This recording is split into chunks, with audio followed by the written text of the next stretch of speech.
they must make the treacherous journey.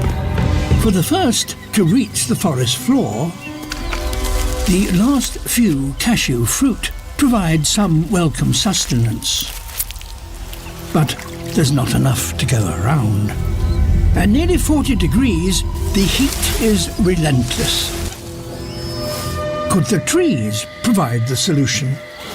Hidden in some trunks, there is a little water left over from the last rains. Mammals, however, are experts at solving problems.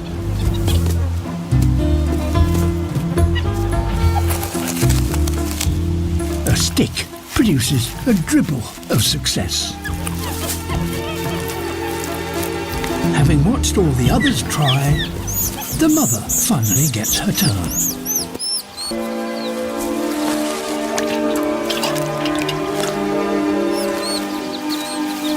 Her tail acts like a sponge,